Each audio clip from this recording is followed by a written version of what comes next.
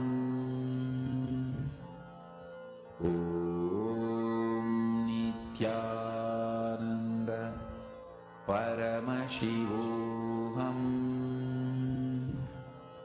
Om Nithyananda Paramashivoham.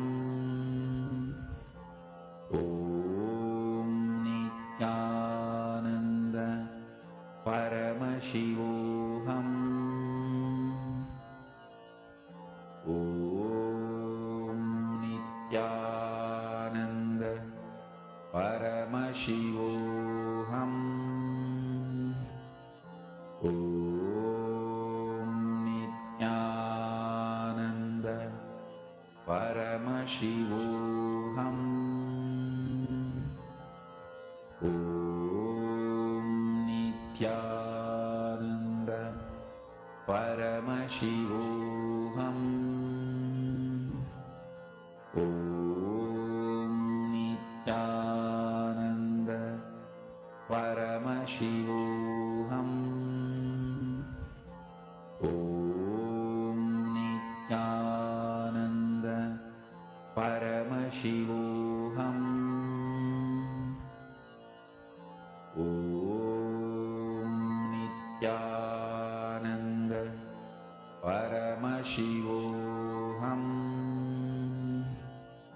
Om Nithyananda Paramashivoham.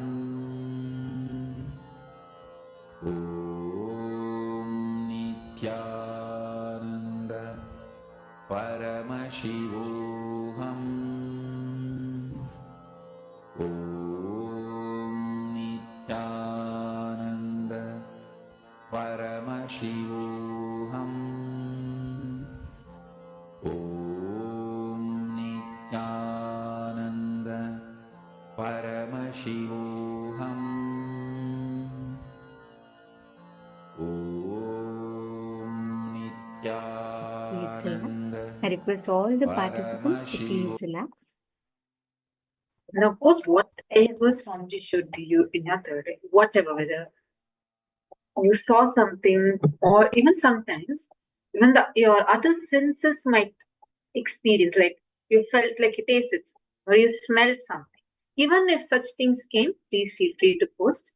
I request all the participants to post here whatever Swamiji showed to you in your third eye. And actually, right now, all the participants that are here, what we are manifesting, the powers that we're going to be manifesting today, literally, it will prepare you, enable you to connect with the nature, to be able to have, like, to be able to experience, alter the physical reality in front of you just by your consciousness and its will.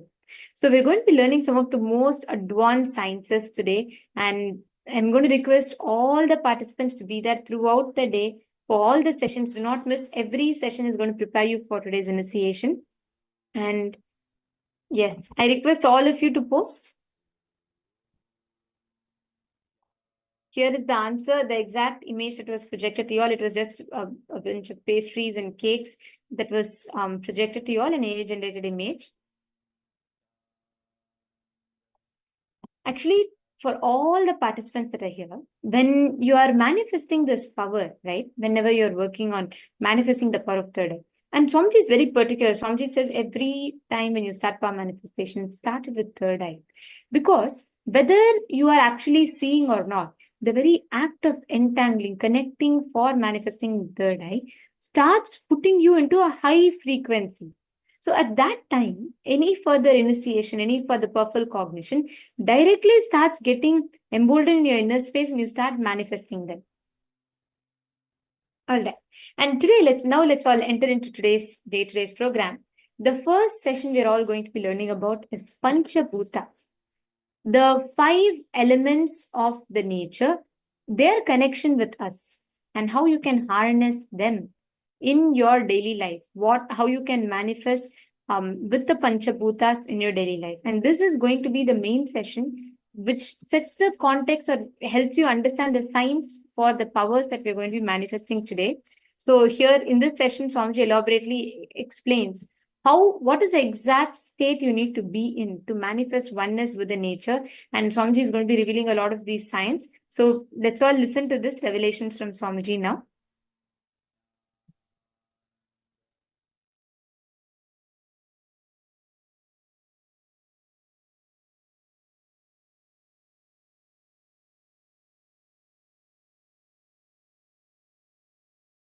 Listen, I wanted to clarify this truth once for all. See, we have a Panchabhutas: earth, water, fire, air, and space. In earth and water,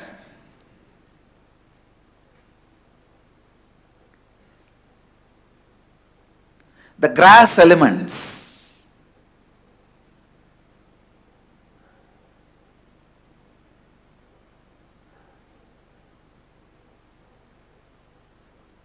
the earth and water, the grass elements are responsible for our health. Inside our body, the earth element and water element is responsible for physical health. Then fire and air. Inside our body, the fire and air is responsible for our mental health. Understand? The space element which is inside us, that is where all our memories are stored. Thoughts are recorded and stored in our space element. The 5 elements.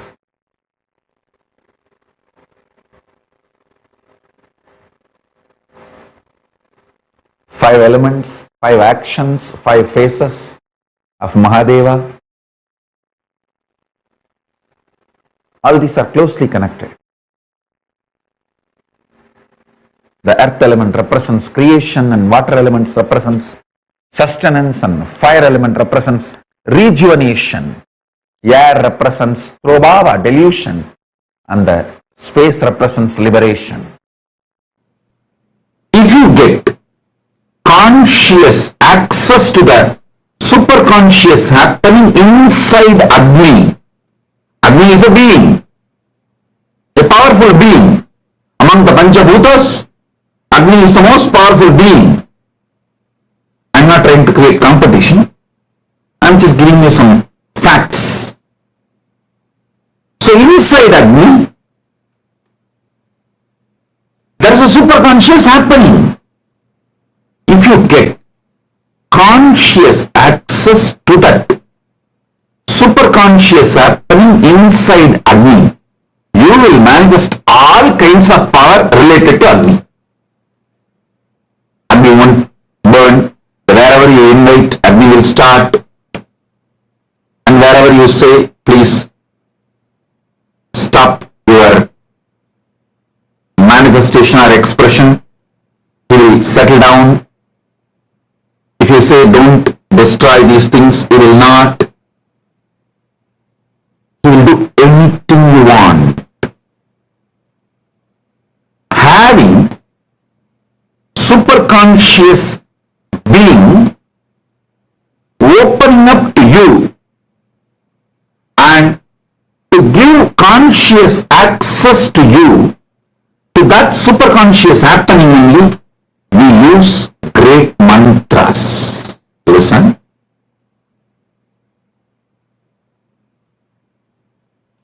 Patanjali's Yogapada describes beautifully a word called samyama, multiple samyamas.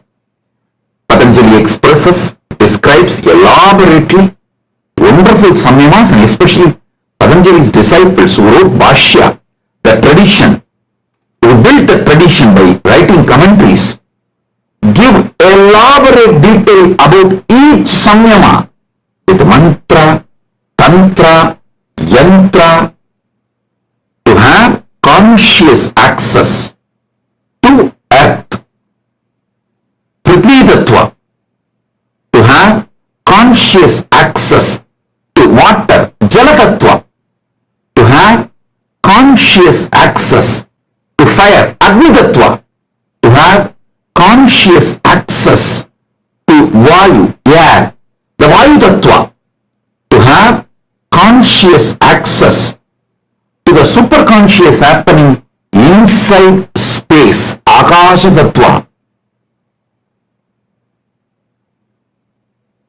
Yoga Sampradaya gives elaborate methodologies to have conscious access to the superconscious happenings in each Buddha, and each various elements and various aspects of the universe. Those methodologies are only called as samyama.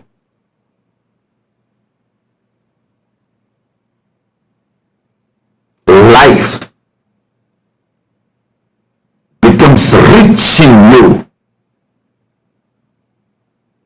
the more and more the conscious access you have for the superconscious happening inside you, outside in others, and outside in many of the Panchabhutas or many of the elements of the universe.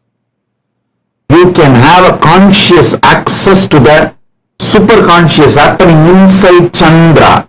There is a Chandra Samyama. You can have conscious access to the superconscious happening inside Surya, Sun, Surya Deva. There is a Samyama for that, Surya Samyama.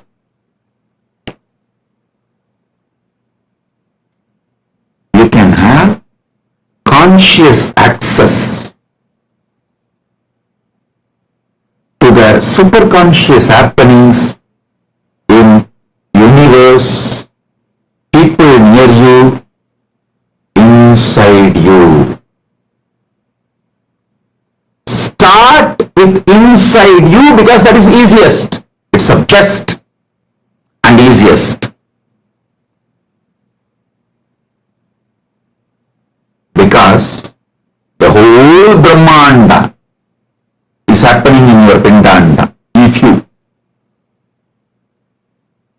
get conscious access to the superconscious happening called digestion in you, suddenly you will realize you are getting direct superconscious access into Agni Tattva, because he is responsible for the whole digestion in you.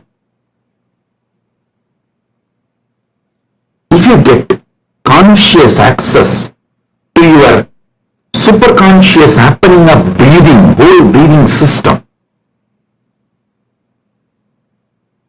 you will realize you are getting conscious access to Vayu. Whatever superconscious happening is happening inside Vayu Bhagavan, Vayu Tattva. Everything happening in Pindanda is happening in Brahmanda. Everything happening in Brahmanda is happening in Pindanda. Like how many dead cells are dropping off from your body, so many black holes are happening. How many new cells are creating in your body, so many big bangs are happening in the Brahmanda.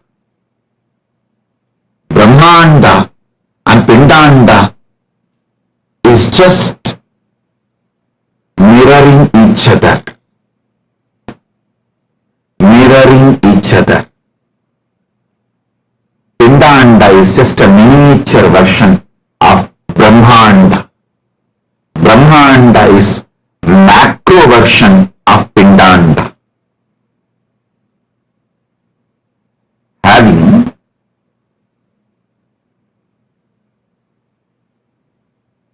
all the methods, having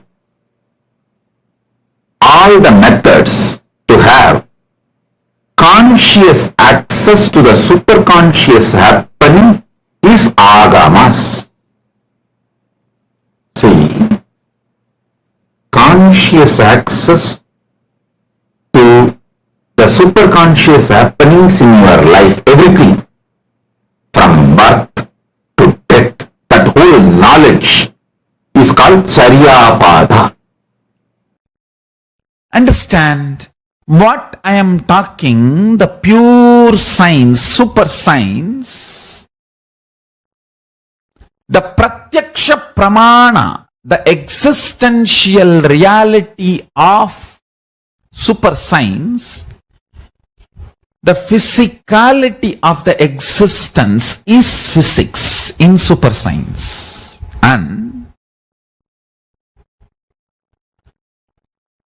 the physicality of the physics, what it goes through when its 5 dimensions overlap and dance with itself, the Shakti Chalana is chemistry of the cosmos. It's air element, earth element, fire element, water element, and the space element. When they play with each other, what happens is the chemistry of cosmos. And listen carefully, the physicality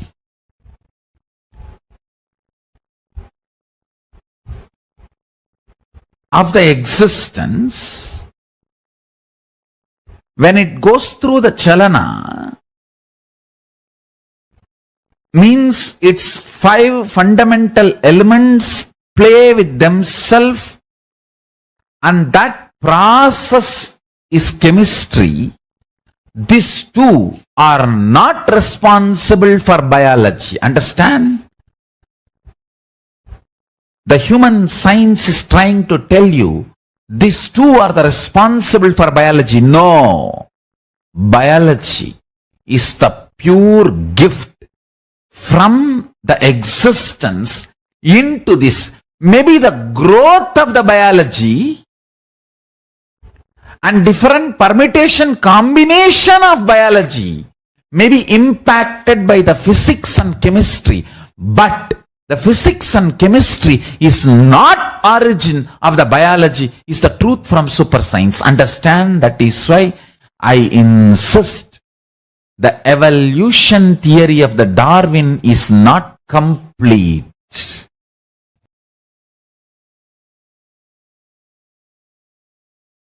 You need to understand, in Vedic tradition, Agni is considered to be the bridge to the original God, the Oneness experience. Parabrahman or Sadashiva, whatever you may name it.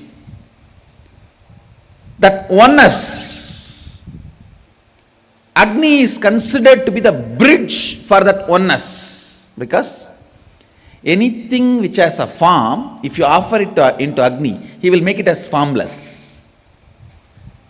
Incompletion is form, completion is formlessness. Understand? When you are complete, that is why you feel light, because there is no form inside. There is no heaviness inside. There is no visualization inside. Nothing sitting inside. Anything assumes form is incompletion. Actually, when you are incomplete, you will see so many forms will be fighting inside you. In the space of completion, just no formlessness inside. I tell you. No forms inside, just formlessness inside. That is completion. Actually, in the space of completion, you won't even remember your form. Listen carefully. Whatever is offered in the fire, he moves them from form to formlessness. name to namelessness. Among the 5 elements, 2 are with form, 2 have no form. The earth and water as form, air and space as no form, Agni is the bridge, which has form and doesn't have form. You can't say Agni is a form and you can't say Agni is a formless. He is the bridge where forms merge and become formless. He is the bridge where incompletions merge and become complete. He is the bridge where sins merge, becomes merit. He is the bridge where everything disappears and goes back to its source. Matter, element through which energy can be spread into everything. See, fire is the bridge.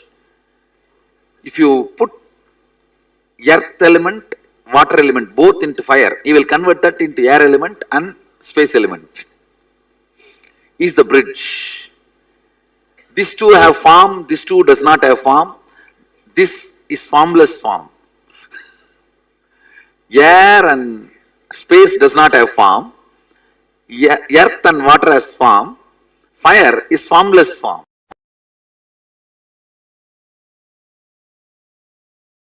I still remember very clearly one incident. Let me tell you. It really happened. I was helping the Shivacharyas in the temple, in Arunachaleshwara temple, to light the lamp for the earth. So once Shivacharyas, they do 2 puja, means the puja is done inside Garbha Mandir and then in Ardha Mandapa. Till the level of Ardha Mandapa, anybody can go and help them and light diyas and give them during the puja, arati. In those days, temple did not have so many staff. And even the staff were there, not only understaffed, they were to run around to all the different sannidhis, shrines. So we are small kids who volunteer, we also go and help here and there, and it's a big blessing and it's such a joy to volunteer and do puja to Arunachaleshwara. After the puja, they will give the vibhuti first to us, so that's a big pride. Of course, never to forget a very good share of Nivedyam, Prasadam, food, graced by Paramashiva himself. So, we always run and do volunteering. And once when I was volunteering, the camphor fell on my finger mixed with oil. Burning fell on my finger and got burnt. And anyhow, immediately the other people who were there, they helped me and they put my hand in the water and the burning sensation started settling. Then I ran to Arunagiri Yogeshwara. Those days I used to be having darshan of Arunagiri Yogeshwara regularly, physically. I ran to him and said, like this it happened. And he just held that finger and said, நெருப்பு சுடுங்கிறது தப்பு பாடமப்பா, பாடத்தால் தான் சுடுதே தவிர இருப்பினால் சுடலப்பா. He was telling me the fire burns, fire hurts is because the lesson we learned that fire will burn, not by the existence fire will burn. I still remember how he raised the whole, not just temperature, my cognition about fire. That's it. I realized even the so-called fundamental experience, like fire burns, is because you learned that way. You are delusory learning, not because of its existence. He said, hey, அக்னி தத்துவம் அப்பா, அது வயத்துக்குள்ளேயே தான் இருக்கு. நம்ம வயத்துக்குள்ளேயே இருக்கிறது எப்படி துக்கம் கொடுக்கும்? He was trying to teach me in Tamil. I am trying to repeat the words as it is. Fire is a principle, fundamental principle of existence, and it is there inside our stomach. Anything which is inside our stomach, how can that destroy us or burn us or disturb us? Skin is the Prithvi, the earth component of you. Fire is one more component of you. How can one component of you destroy another component of you when you are still alive as the master of you? He said, நீ உடம்புல இல்லாம போயிட்டா அப்போ ஒன்னோட ஒன்னு அடிச்சுட்டு ஒன்னு கொடுத்திருச்சுன்னு சொன்னா சரி புரிஞ்சுக்கலாம். ஆனா நீ உடம்புல இருக்கும்போது உன்னுடைய பாகங்கள் எப்படி ஒன்னு அழிக்க முடியும்? He was giving me the multi-dimensional logic, not binary logic. He says, when you are not inside the body, your own fire component has burnt your own earth component. At least that can be tolerated because you are not there. The head is not there. When the head is not there, the students can, like it's like if the teacher is not there, the students can fight amongst each other and burn the classroom. But when the teacher is there, head is there, how can they fight with each other? He said, you are the head. When you are in the body, how can your fire element burn your earth element? I said, right.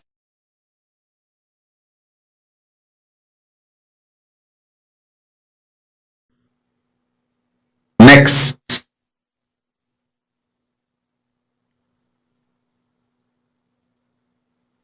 The 5 elements.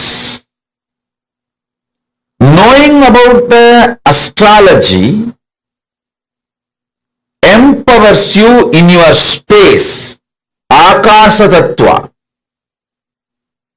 Next, listen very carefully. Knowing about the Vastu empowers you in your Vayu Tattva, Prana, the air energy. Vastu is all about the air energy inside the house you live, inside the place you live. I'll give you the deepest secrets about the Vastu.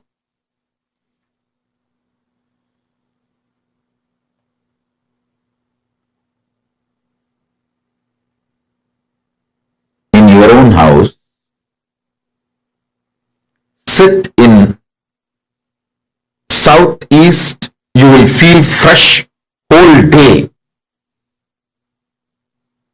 You will work, your thinking will be so sharp from morning till night. Sit in northeast, you will feel sucked within just 1 hour.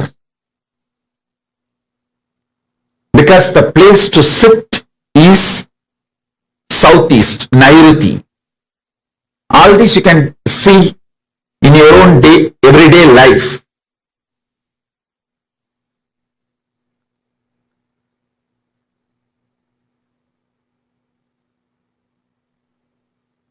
I'll give you more detailed secrets about the Vastu. Understand the fundamental. Vastu is all about the air, Vayu Tattva. Agni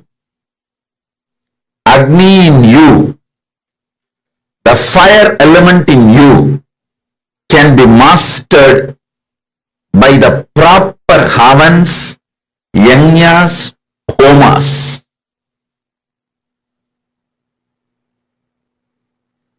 Water element in you can be mastered through yoga, bending the body, making your body fluid flowing. Finally, the Prithvi Tattva, the earth element in you, can be mastered by wearing the right gems. The right gems can make your whole body master the Prithvi, earth element.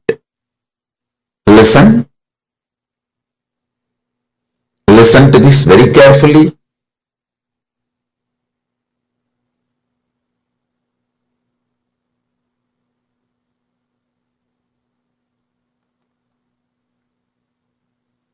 Astrology will empower you from Akasha. I'll give you some of the basic understanding. The sun. Let me bow down to Navagrahas.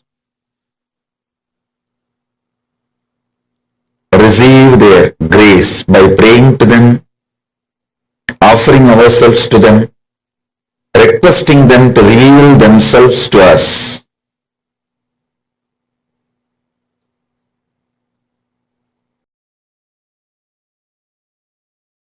Adityaya Somaya Mangalaya Budaya Cha Guru Shukra Sanibhyo Rahave Kedave Namaha Om. Adityaya Somaya Mangalaya Budaya Cha Guru Shukra Sanibhyo Rahave Kedave Namaha. Listen.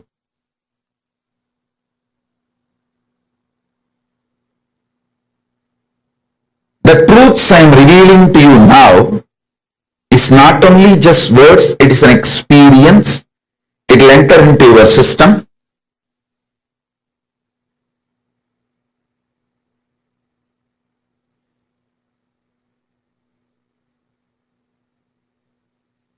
With the grace of Paramashiva,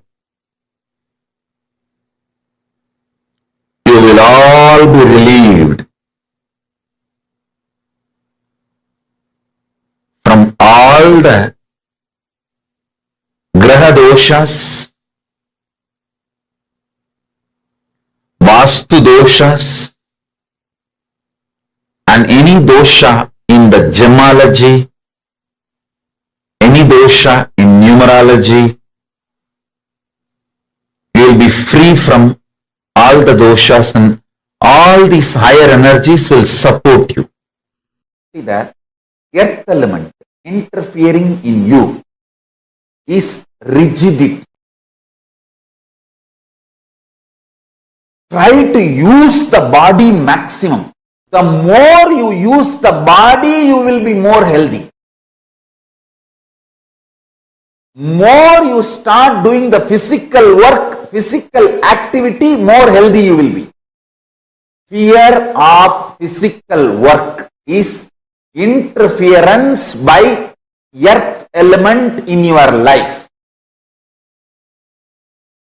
Tiredness is the interference of the water element in your life. Dullness is the interference of the fire element in your life. Depression is the interference of the air element in your life. Boredom about the whole life is the interference of the space element in your life. Renounce all these ferociously. Be 24 hours active. As long as you are awake, go on be doing some physical activity.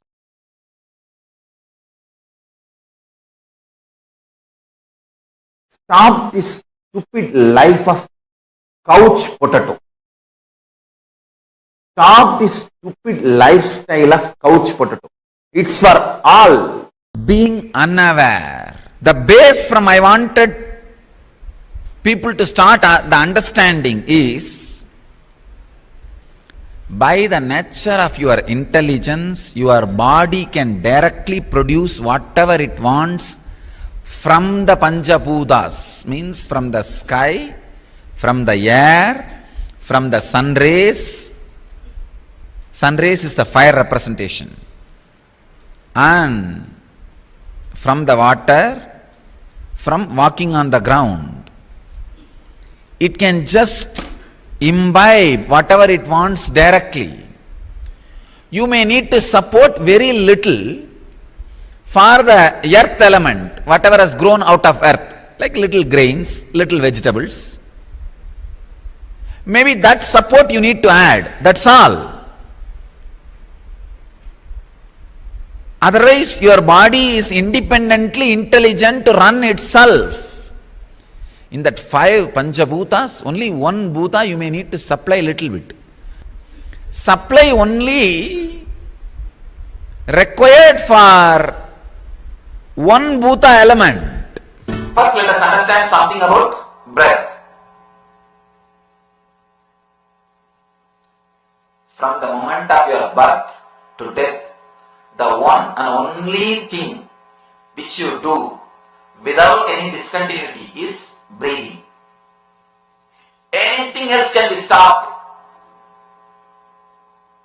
You may be a child, or you may be young man, or you may become old, or you may fall sick, you may eat, you may not eat, you may sleep, you may not sleep, but you cannot stop breathing. That's a basic thing of life. Breathing is the one and only activity which you are doing continuously. Your being is made out of 5 elements. Earth, Prithvi, earth element, your bone and the base structure is made out of earth element. Next, water, your blood and so many other things in your system. Water element represents the water element energy. Next, fire, which is constantly burning your Manipuraka. Next is air, breath, prana, breath element, the air element. The 5th is ether. Ether is your mind, where your visualizations are happening, where your thinking is happening. That space is ether. 5 elements are there. And Tantra says, if you can directly work with the subtlest element, you will achieve enlightenment immediately. Working with earth means then you have to move to the water, then you have to move to the fire, then you have to move to the air, from there you have to move to the ether. You have to move from one step to next. You can see one will be subtler than the other. If you go deep, it will be subtler and subtlest. The earth and the water will have form, and the fire is formless form. Air and the ether will not have form. Fire can lead from form to formlessness. These are the 5 elements. If you can work with the subtlest, straight away you can become enlightened. You can reach the cosmic energy. You can reach the Atman. From Atman comes the Akasha. From Akasha comes the Vayu. From Vayu Rapa. From Vayu comes the Agni. From Agni comes the water. From water element comes the Prithvi, earth.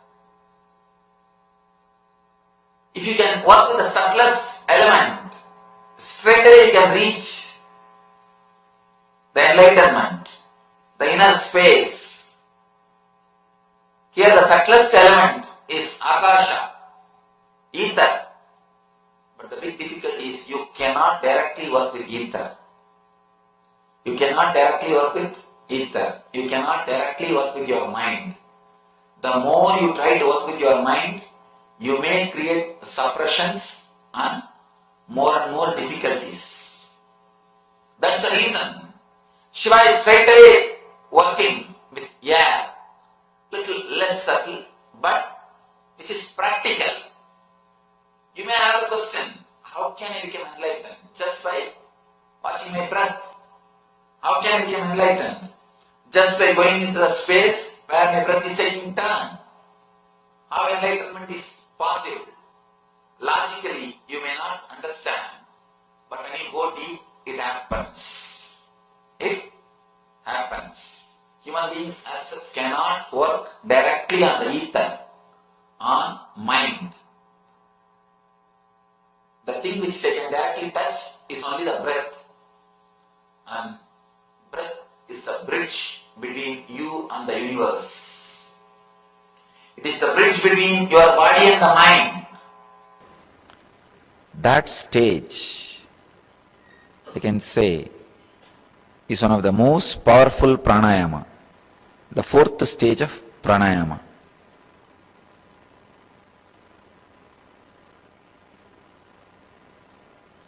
In this stage, you will be able to create anything you want because all the materials are created out of prana. You will have access to that base material. It's like if you have clay, you can make anything which can be made in clay. Same way, if you have a prana under your control, you can make anything you want because everything is made out of prana. All the materials made out of prana can be made by you if you achieve the state of stoppage of breath by being centered, your awareness being centered on something internally or externally.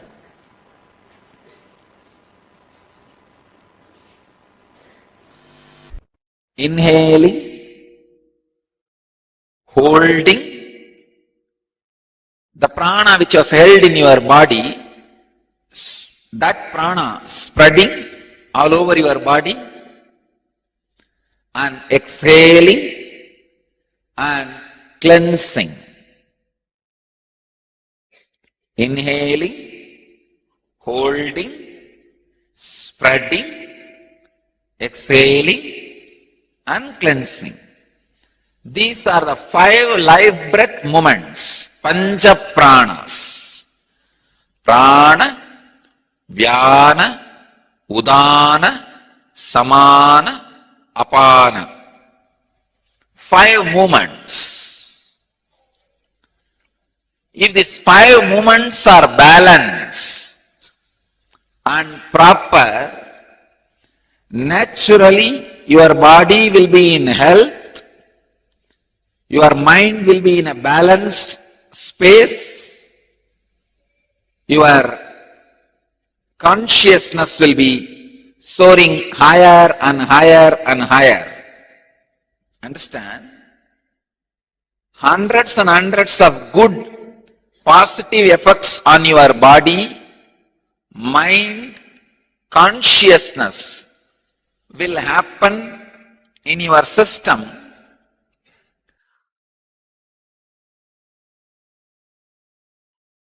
just by balancing this Pancha Pranas. Samyama and fire have a lamp. Please understand, when you do Samyama, have a lamp lit by ghee.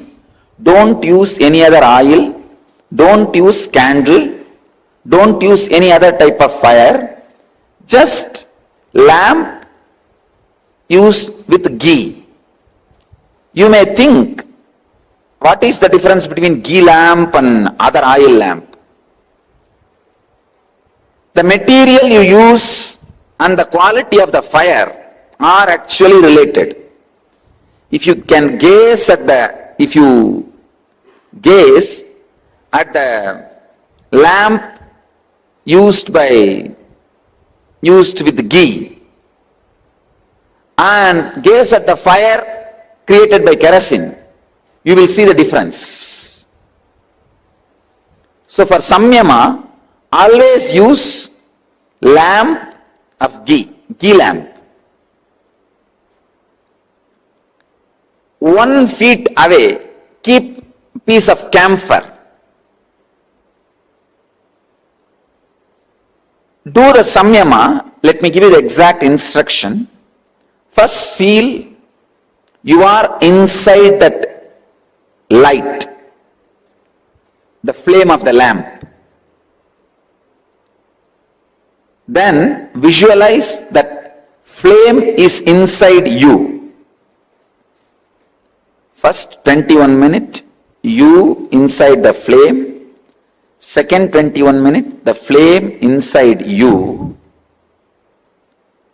Third 21 minutes, feel that camphor is also inside you. The flame, camphor, you. All three are inside same space.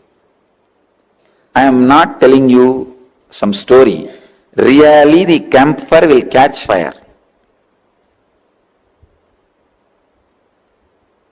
When the samyama happens, the camphor will catch fire. This is the samyama on fire. Please understand, I am not teaching you the samyama to do some extraordinary power or show or magic. This samyama will heal all the digestion related, stomach related problems. All the problems related to digestion. Constipation, loose motion, and all problems related to digestion. Intestine, Jadaragni in Sanskrit. Jadaragni means the fire which is there in you constantly to transform all the food into energy. Any food you put inside, that gets transformed as energy. Jadaragni. Jadaragni will be healed. Please understand, this samyama is more for physical healing. Actually, the extraordinary power also will happen. That happening may give you a lot of inspiration, that's all. Second samyama, have a bowl of water and have a small dhruva grass floating on it. Do the same thing. Like feel you are one with the dhruva grass first. Second, feel that dhruva grass is one with you. Then give any command to move left, right, center or anything. Whatever you say, the dhruva grass will listen. When the dhruva listens, samyama is perfected. All the blood related disease in your body will be healed. This samyamasana does not take ages, don't worry. Don't think 12 years you have to practice, no. Maximum 10-15 days. Because these are all possible samyamas. Only thing you understand. Usually when these samyamas are all taught to you by a person whose biomemory has experienced it, immediately your biomemory catches it. That's all, nothing else. One samyama on fire, next samyama on earth element. Please understand, this dhruva grass floating on the water is not water samyama. It is samyama on earth element. Dhruva represents earth, matter. Third samyama, sit in front of a mirror. Gaze at your own third eye. Feel the reflection is you, you are the reflection. The reflection will disappear, mirror will be empty. This is the samyama on space, means thoughts. When the reflection disappears in the mirror, mirror is empty. The samyama on the space has happened. These three samyama you can practice even without my direct supervision. Even then I don't want kids to practice this samyama. After 18, you can practice even without my direct supervision. There is no side effect. But only thing you need to be careful about where you keep the camphor. Only the camphor should burn. Things around the camphor should not be burning or flammable. The camphor should not create fire accident. Those things you need to take care. Let me reveal Paramashiva's description and vision about food. How he programmed you. What was his idea that human beings should have about food and how food should be part of your life? He gives a clear description. Understand?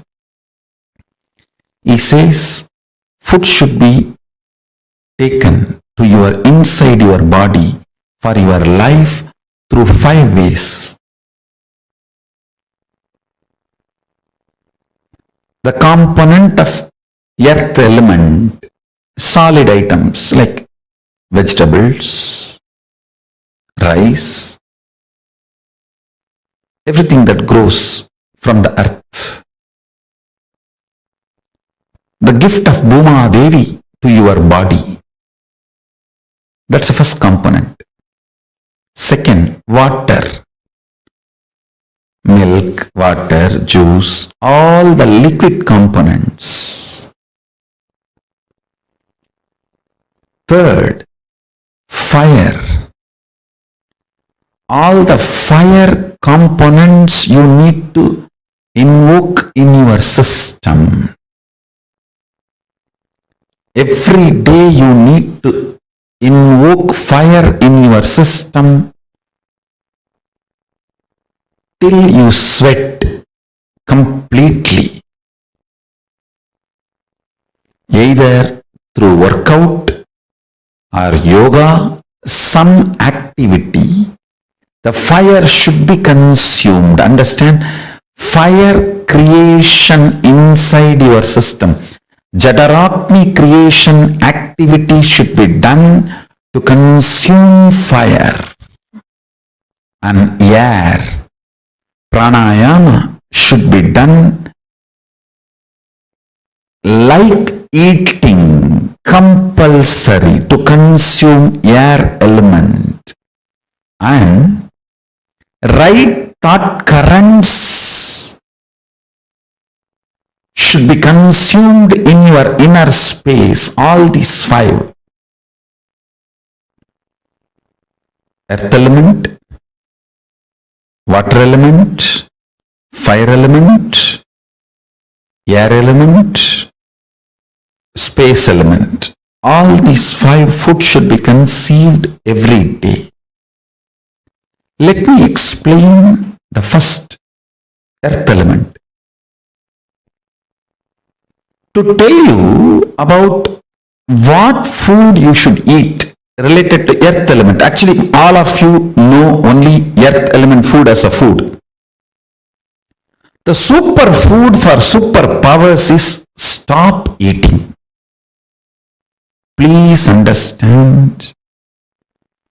The minimum food you consume, especially related to earth element, solid food,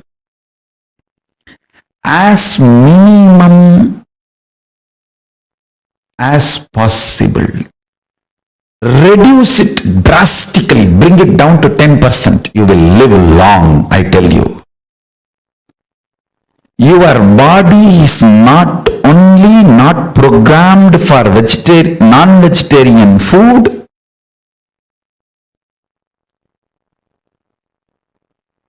it is not programmed for continuously having solid food. Understand? I really want to tell you,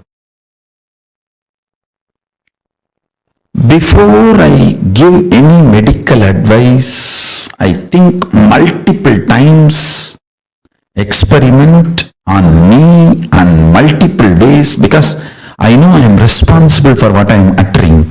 With all my responsibility, I tell you, just reduce your food intake solid food intake to 10%. You may say, oh, I may get gastric problem. All those are too simple problem to be handled. Understand, if you drastically cut your food, the problems which comes is too easy than the complications you create by eating too much. For example, after sunset, if you don't eat, you may develop little gas, but if you eat, you may develop liver cancer. Understand, the fat settles on the liver when you eat after the sunset. After the sunset, your system does not get enough energy to instigate, to awaken Jataragni from sun. Jataragni means the energy, fire which is needed for digestion of the food. Please listen. Moon supports Kamagni. Sun supports Jataragni. So, only when sun is available to you, consume solid food. Never touch solid food when the sun is set. After sunrise, before sunset, finish all your solid food consuming. Before sunrise, after sunset, any solid food you consume is direct poison. It will collapse the flow of Jataragni in you. Understand? I am telling you, reducing the solid food consumption literally liberates you from all diseases and makes you manifest extraordinary powers and possibilities. So, my disciples, thou shalt not eat after sunset, before sunrise. You can drink liquids, juices, milk, all those liquid items. Thou shalt not eat after sunset, before sunrise. Understand, I tell you. Even if you develop little gas, it is nothing wrong, you can heal it. It is too simple. But the other complications you develop because of overeating is too much. Bring down your solid food intake to 10%, you will manifest superpowers. All of you, I know all of you are preparing for Paramashivoham. Till Paramashivoham, I request very strongly, you bring down your solid food intake to 10% of what you are consuming now.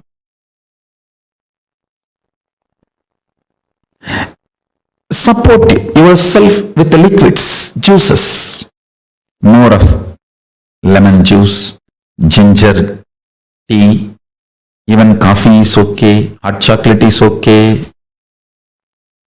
Support yourself with more liquid.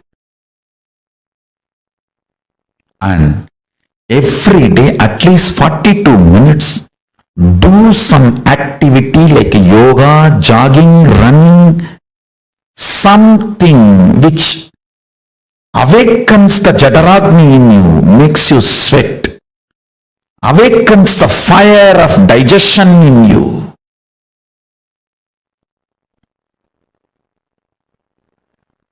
And at least 21 minutes pranayama to consume prana, air element, reduce earth element, solid food to 10% of what you are consuming, increase liquid components as much as you want, increase the fire intake through heavy workout, heavy physical activity, increase the pranayama, deep, long breathing.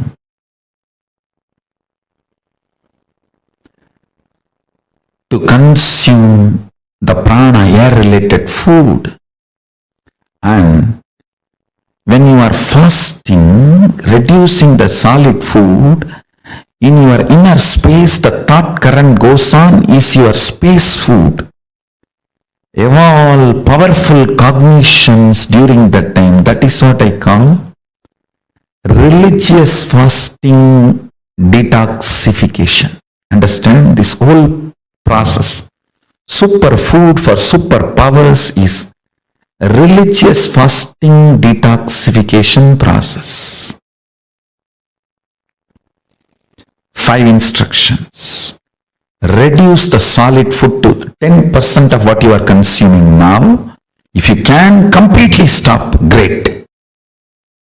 If you can completely manage just by liquid diet, great. If not, at least bring it down to 10%.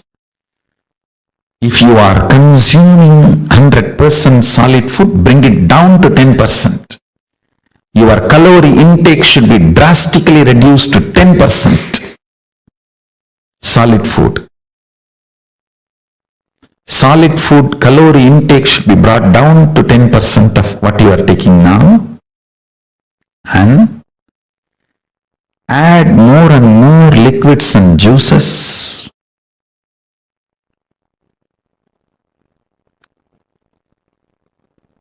Third,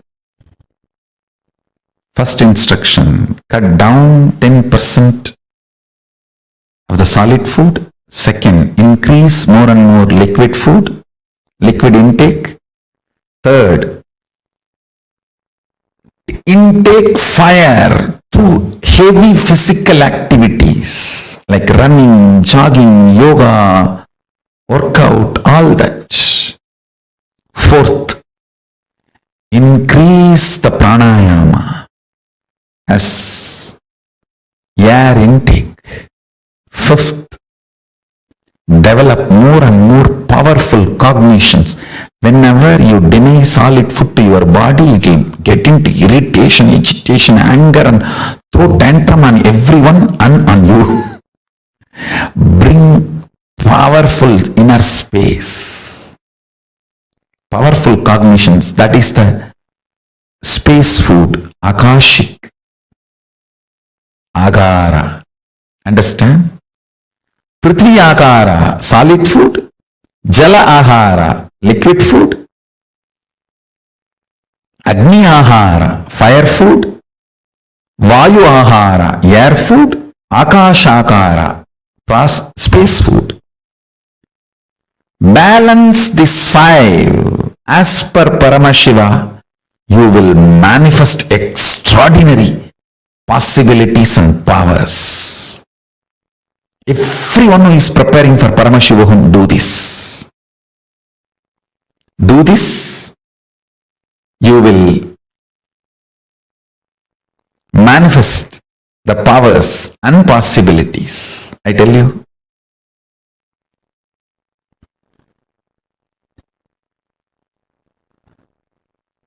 This is the best detoxification you can have. Best detoxification. I am going through tons and tons of material delivered by Paramashiva in the form of Vedas and Agamas, Upavedas and Upagamas. What an amazing civilization. Hats off.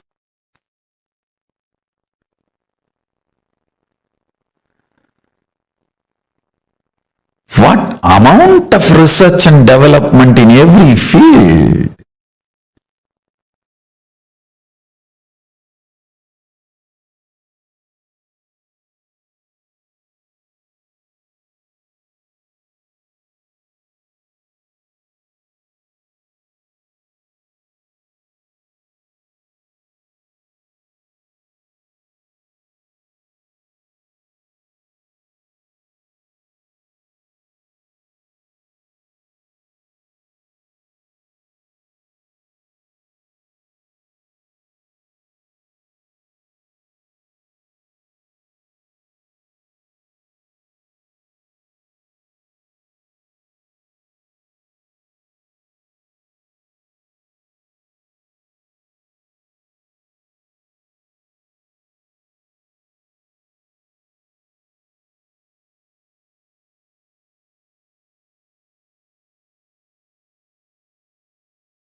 Please reveal to all of us about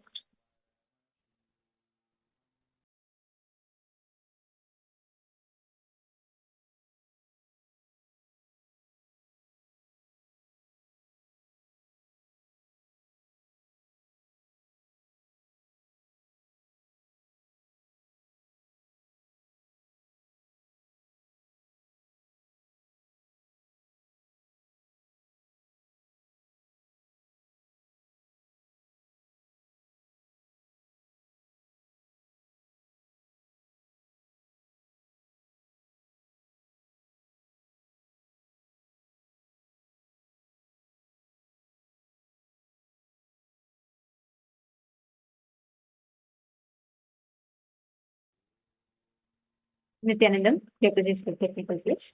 In this session, very beautiful, Swami revealed to all of us about how the five elements of nature, the how it is interconnected states that we experience. Actually, this session, what Swami is revealed, if you understand how the details of how each of the elements respond to your system, like balance, what effect, you will be able to kind of see through very clearly as to what exactly causes patterns. You will be able to balance these doshas, these elements.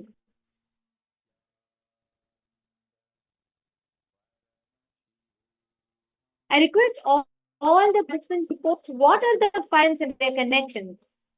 Can I request all the participants to please post?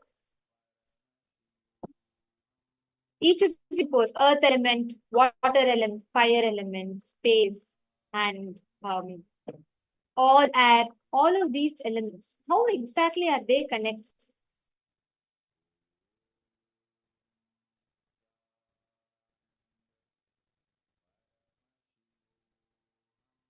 See, each of the element, when you start identifying the imbalance that it forms in you, if you identify what exactly balance, you will still have an amazing break in the way how you cognize it.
Shambhavi,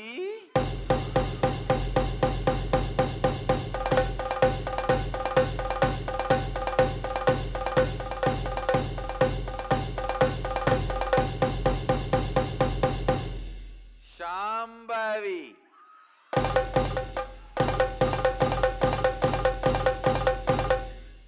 சங்கரனாரோடு சந்ததம் லயித்திருக்க சகசிராரம் நோக்கி பொங்கிடு சம்பவி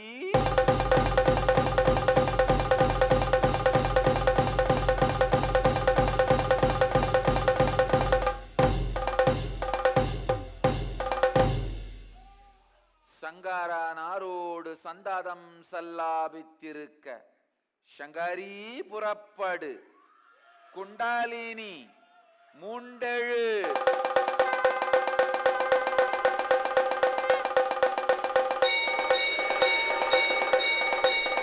யோகம் சங்கரி சம்பவி குண்டாலினி குதித்தழு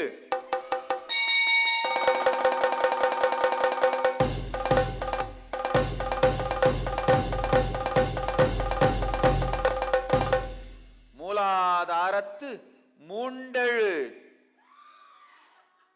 சங்கரி பைரவி யோகினி மந்திரிணி Dandini Shiva Shiva Shiva Shiva Shiva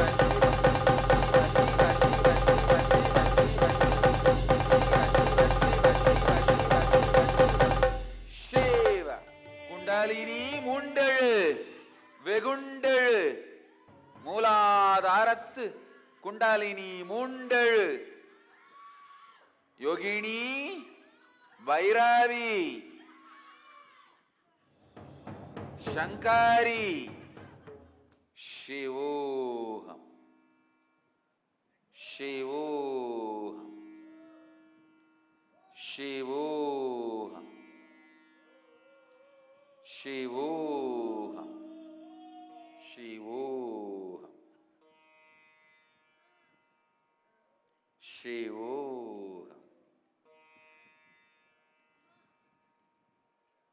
Shiv Shiv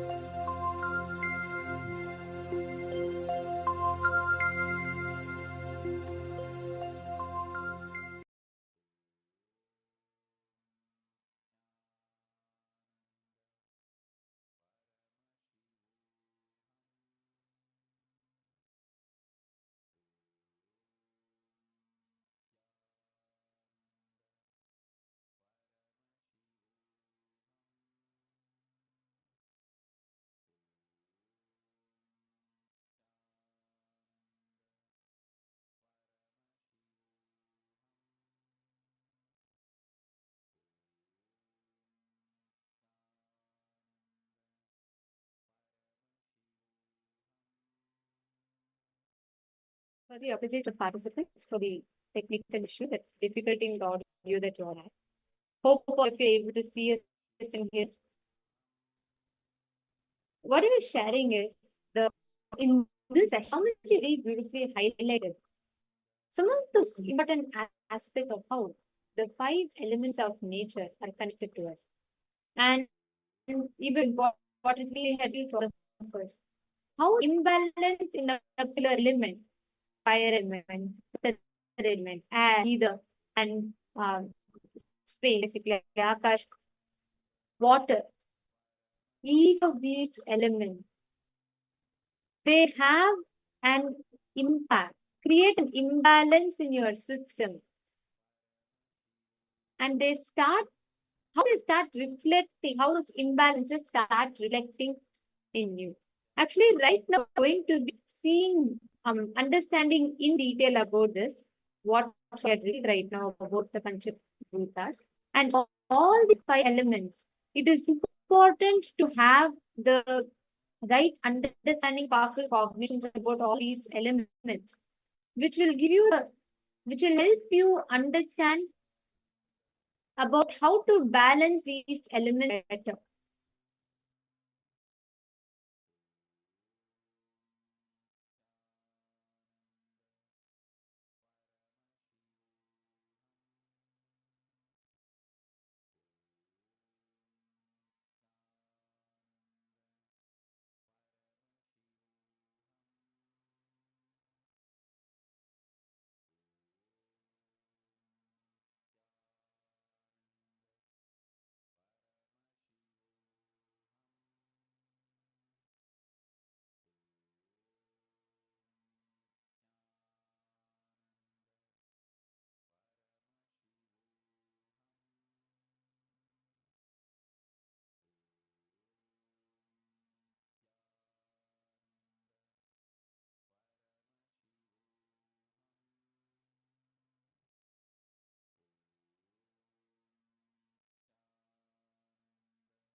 Somebody was very interesting. We all us in this session about all the Panchabhutas.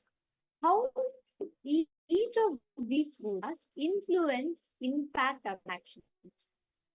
Like, for example, inside our body, the fire air element is responsible for mental health.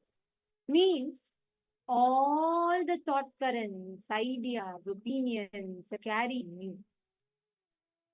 In imbalance in the mental health aspect, the result of fire and air dimension. Same way, this element is where all memories and thoughts are stored. When you feel physically resistant to do any physical work, that entire thing is called as imbalance of earth element. Fire element creates imbalance inside your system, creates dullness in your system. Water element creates tiredness in your system. When I say it creates, I mean the imbalance of this element creates a tiredness in your system. Each of these elements are responsible for a certain dimension, a certain functioning in your body. The earth element interfering in you is really means the more you use your, you will be more healthy. More you start in physical work, physical activity, the more healthier you will be. So if you just become aware of what element is interfering in your system, observe tiredness, boredom, dullness, fear. Each of these activities, the different elements, analyze element interfere in your day the most.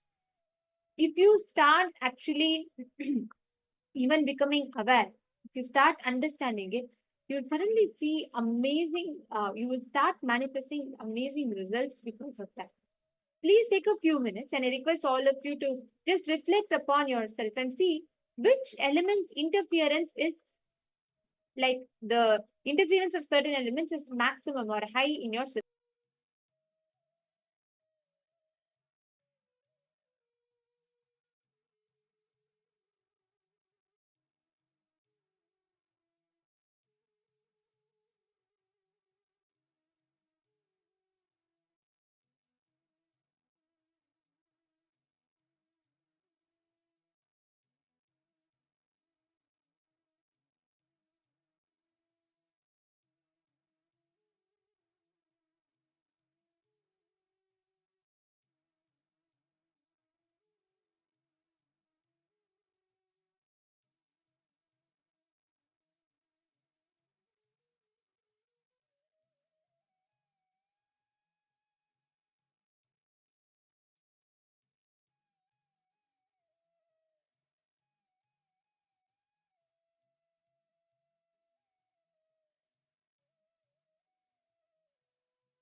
Listen carefully.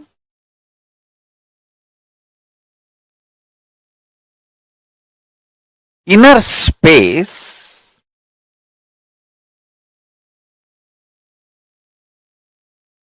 the individual's inner space is the Hiranyagarbha.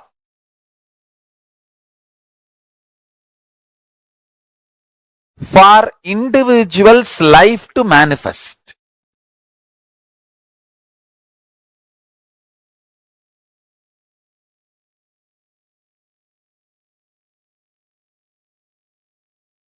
The individual's inner space is the Hiranyagarbha. For the individual's life to manifest. Hiranyagarbha means the golden womb from which the universe manifests.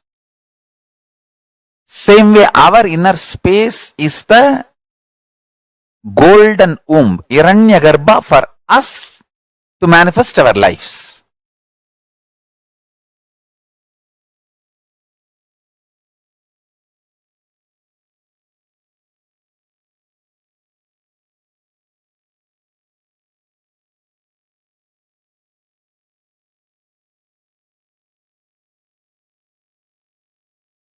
The Hiranyagarbha should always be joyful, celebrating. Listen carefully.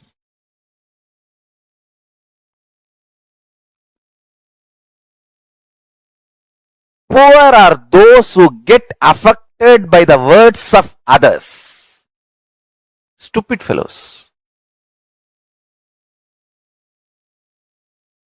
You will ever be poor as long as you are affected by others' words. Money is only one aspect of richness. Money is economical aspect of richness, not the life aspect of richness. Life aspect of richness is what you experience and enjoy in your Hiranyagarbha. Listen. What you enjoy as you in your Hiranyagarbha, life in your Hiranyagarbha, that is richness.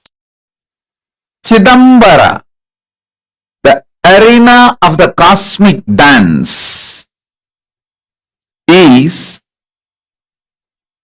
living space. Understand? Modern day scientists with their human mind are able to understand about space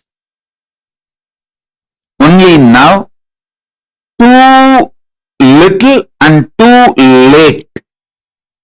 Understand? They are trying to understand space. Modern day scientists are trying to understand space. What they understood till now, too little and too late. Thousands of years before, Hindus had a clear understanding about what is space. Space is living existence, living entity. I should say closer to consciousness. Space is very closer to consciousness. I'll give you some of the important, powerful cognitions about space. Just if you internalize this, you can use the power of space in your day-to-day life in a very practical way, simple and very practical way. First, space is a living entity. It's not emptiness, it's not dead, it is living. Second, it is very close to consciousness. Third, the space you are carrying inside you, where the thoughts manifest, is directly connected to the space where this universe is established. Chidakasa, your conscious inner space, is directly connected to Mahakasa, where this universe is established. The space where this universe is established is directly connected to the space, your inner space where you are established. It means you have absolute ability to influence, inspire,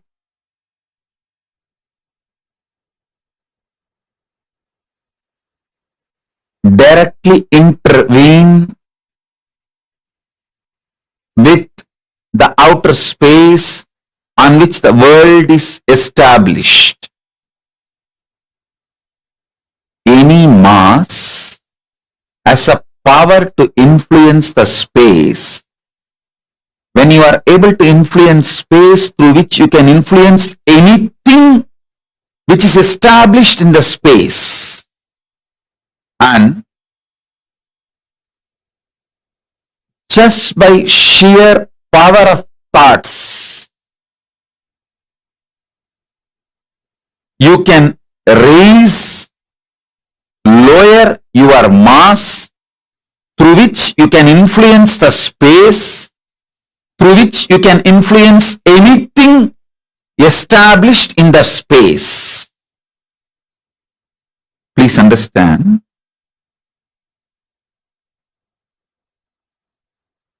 When you meditate on cognize something very heavy, higher than your brain can grasp,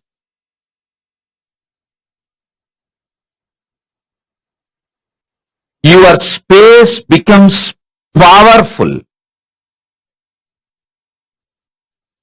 that can influence the space outside,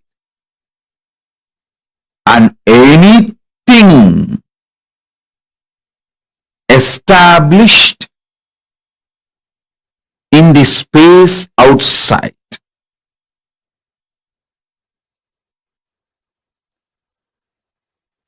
I'll repeat.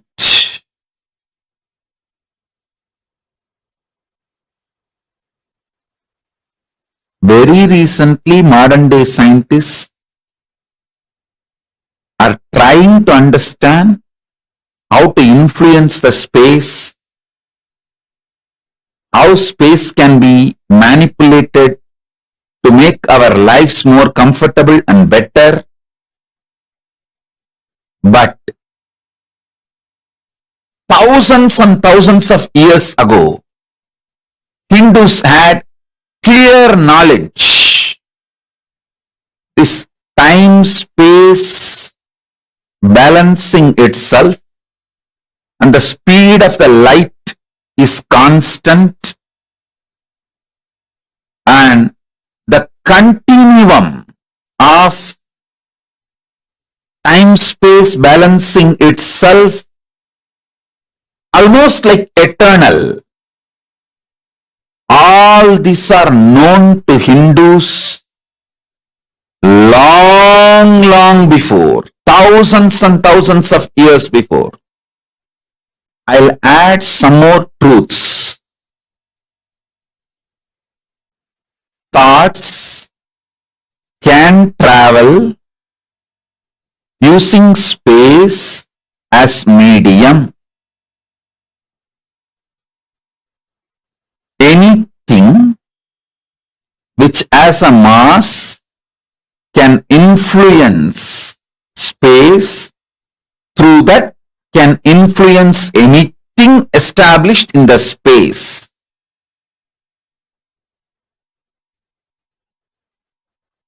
let me be more clear and straight. Just through your thought, power of cognition, the power of your inner space, Chidambara, you can influence anything established in the space, whether sun or the moon or the universe or the black hole or the Big Bang, anything established in the space can be influenced through the power of your inner space.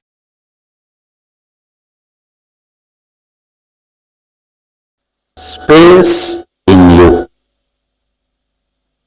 and the space outside you where you are living, and the whole space is actually one and the same. Your self-doubt, self-hatred, self-denial makes you feel they are separate and you are separate. Fortunately, your self-hatred is not more powerful than my ability to initiate you. That's the good news. See, fundamentally, Mahadeva, when he describes this Vidyapada and Shiva Tattva, Vidya Tattva and Shiva Tattva, the whole chapter is called Vidyapada, Mriyendragama. It is actually fourth part of Kamikagama, but this chapter is so independently intelligent, Mahadeva has given a separate title for this as Mriyendragama. How many of you are able to cognize, even roughly, that space is one and the same? Chidakasha. Chidakasha is the space where you are living. Saharakasha, Chidakasha, and Mahakasha.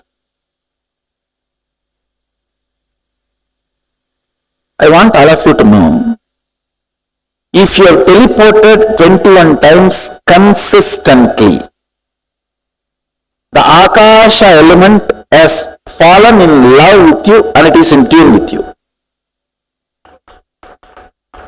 You are in oneness with Akasha and you don't have death. When you leave the body, you will not lose memory. The moment Akasha element, you have oneness with Akasha element, no more death fear. See these simple words, feeling suffocated, irritated, I am not okay with all these simple words.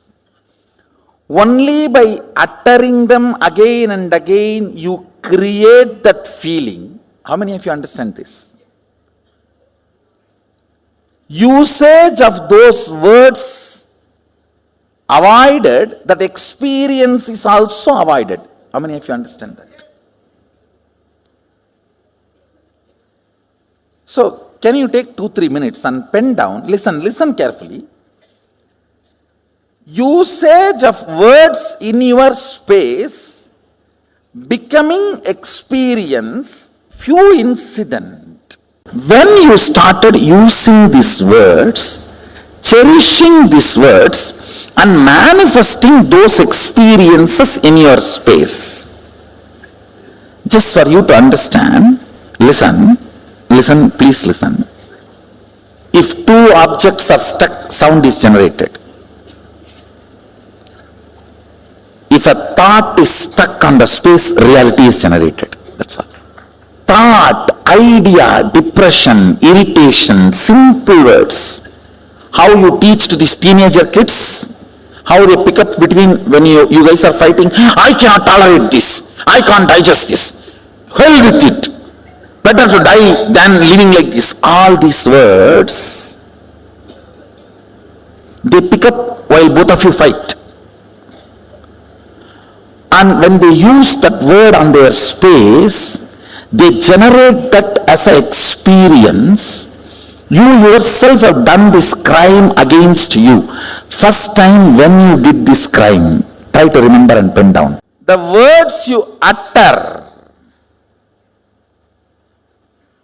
that creates the space you operate. That makes your breathing space as katakasha or chitakasha. Chitakasha means consciously generated space. Means if you are uttering all the words consciously, tuning to your life's goal, you create chitakasha.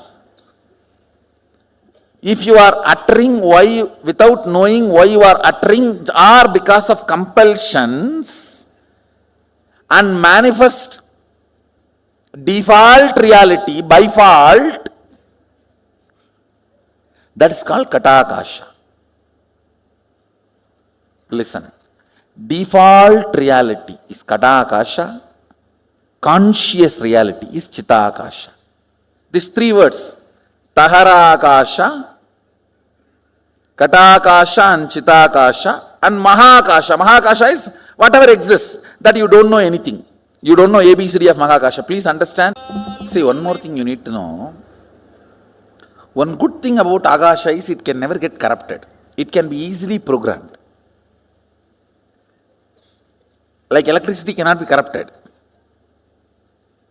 It may be helping you for last 100 years, but it will not bother to kill you in 1 second if you do something wrong.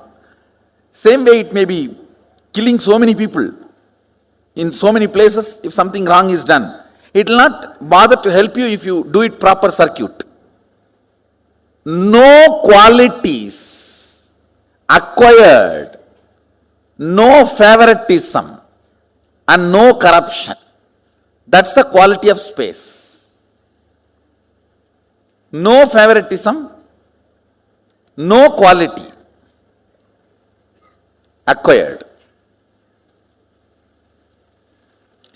It is all about what you want to do from now. That decides the whole programming of the space. That's all. I read the research in one of the leading spiritual magazine. They say they planted 3 rows in a pot.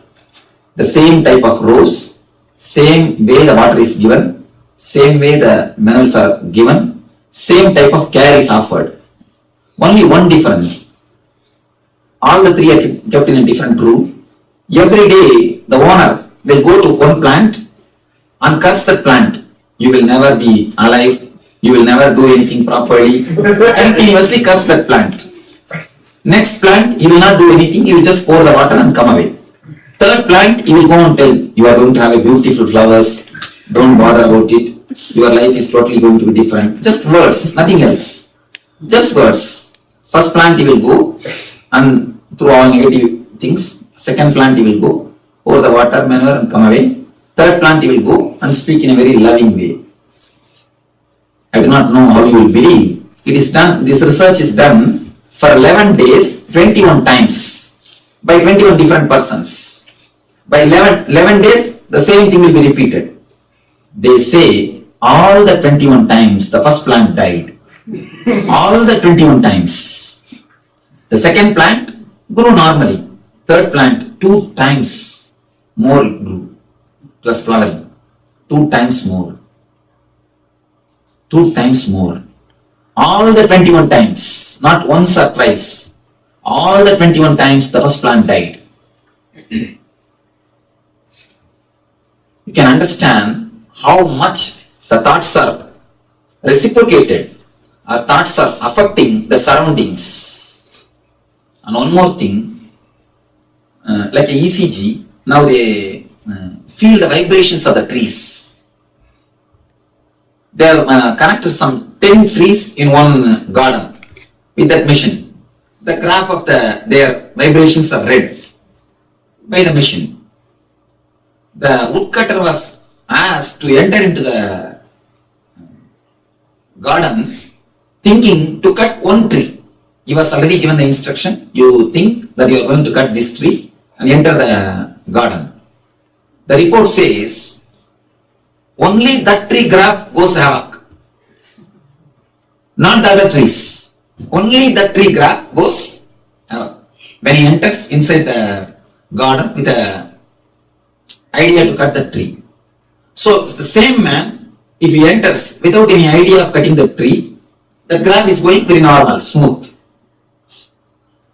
Through these few things, you can understand very clearly that your thoughts are clearly reciprocated, or your thoughts are affecting the surroundings.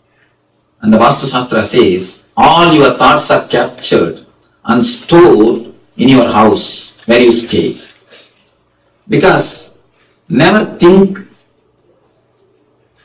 that where you stay, the place is a dead place. It is an alive energy. Alive energy. The houses where you stay, the ether has got the capacity to hold your thought or to collect your thought. Whatever you think, those thoughts just get settled in your house, in the place where you stay. It's like cobwebs, just like cobwebs. If 15 days, if you don't clear your house will be surrounded by cobwebs. The same way, if you don't do meditation or this type of spiritual things, your house will be surrounded by the negative cobwebs, negative thoughts. You see the physical thing, cobweb you can see and clear it. But the spiritual things, the subtle things, thoughts, you do not know how to see. You will not know how to clear. Whether you believe it or not, whether you want it or not, your thoughts are stored the place where you stay. That is why so many people come and tell me, Swamiji, outside my house, I am all happy, feeling beautiful, everything is nice. The moment I step into my house, the depression catches me. The depression catches me. The feeling of sickness, the feeling of sadness, feeling of sorrow catches me. Why it is, Swamiji? It is true. Because it is Akash, the Katakasha.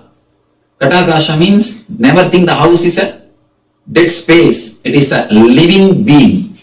House is a living being, the life space. The Lakshmi, about when they describe the Lakshmi, they say the Griha is a Lakshmi, Griha Lakshmi. The very house is a Lakshmi.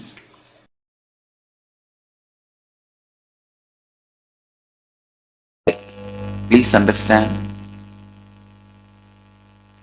Every time you visualize and make it into reality, it is called creation. But you visualized, you did not make it into reality, you failed, means it is only recreation. It cannot be direct creation. Please understand. Every time you hold a space for something, if there is an incompletion, the reality you created collapses. So again you will have to complete this incompletion and hold that reality back. So listen.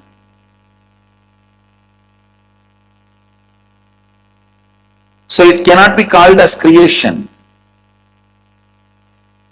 I wanted every one of you to provide intense listening, because one of the major mistakes we are doing in the science of creating space, and why we go on losing confidence over our space or blaming ourselves, oh, the space creation and all works sometime and doesn't work sometime, many times doesn't work. Listen, I want you to learn this nitty-gritties of space creation.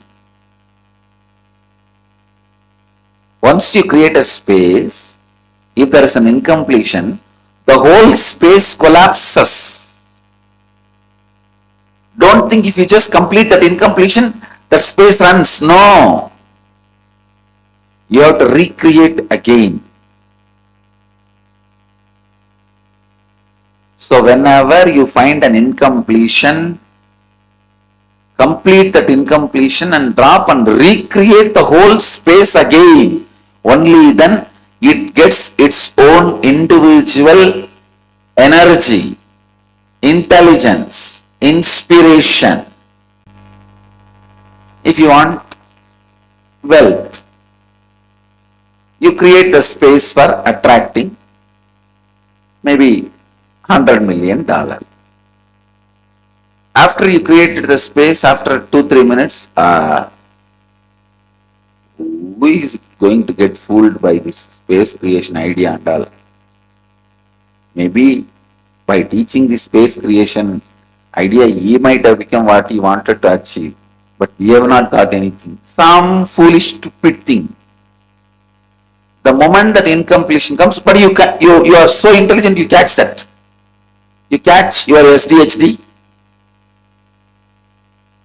and complete with that and drop. After you complete and drop, you think that space you created earlier is by itself powerful. No. Once you complete the incompletion, again you will have to visualize step by step and create the space, because when you complete the incompletions and drop them, along with that, the visualizations you created earlier also goes away. The science of space creation is, it's a self-Kundalini awakening process. Understand? The science of space creation is a self-Kundalini awakening process. You can awaken your Kundalini on your own right, on your own energy, on your own intelligence. You can awaken your Kundalini on your own. The science of space creation, the science of creating the space, can awaken your Kundalini on your own and keep your Kundalini in right direction. The space creation really works. You need to understand that first. Whatever you think can become reality. Creating the space works. Creating the space works. If it is not working, something is wrong with the way you are creating and the system and the science. Complete that. That's all is the essence of today's satsang. Be very clear.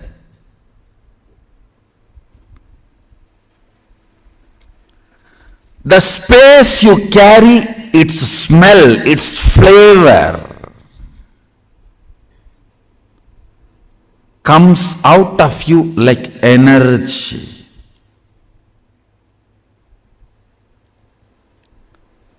Like energy.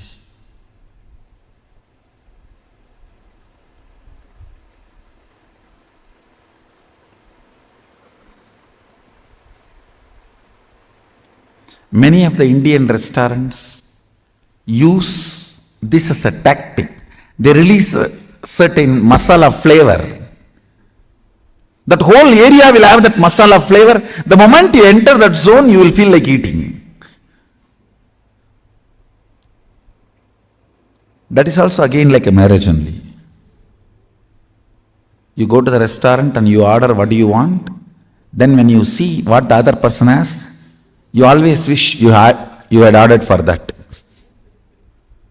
And the other person is feeling the same.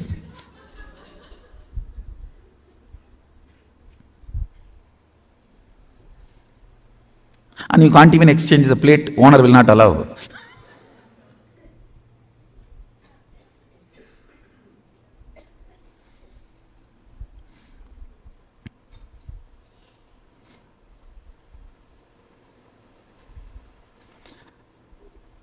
The smell, the flavor of your space. The flavor of your space is what I call Shakti. Understand? the explosion happening in your inner space is Shakti.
We all just had a very powerful session where Swamiji revealed to us about what is the inner space, what is the power of space, Akasha.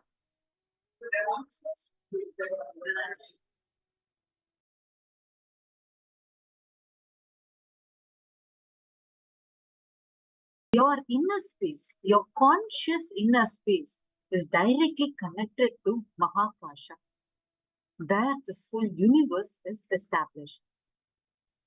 Understand, to each one of the participants that are sitting here, your inner space is directly connected to Mahakasha, means you have the power to change anything. You have the ability, absolute ability to influence, inspire, directly intervene with the outer space on which the world is established. We're going to do a very powerful exercise based on what Swamiji revealed to us just now. Can I request all the participants sitting with us take a moment and write down what is that one reality that you would like to manifest? If all of you are able to hear us clearly, please put yes in the chat.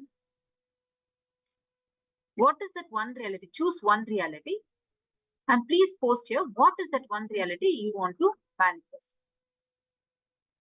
Nithyananda, Ma, Sharmila, Ma Yogananda Guru Prasadini, Ma Yogananda Rupini, Ma Soumya Prabhala. I request all of you to sit and do this now. Write down one reality. You all can post it in the chat. One reality that you would like to manifest. Can I request all the participants to post it in the chat?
Hope all of you have finished writing down.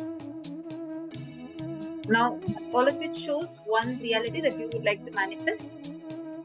If you have written this down, please post yes in the chat. Now, once you have finished writing this, listen carefully. Once you have finished writing that one reality that you would like to manifest, focus on all the cognitions that you are having about all the cognitions that you are having inside you about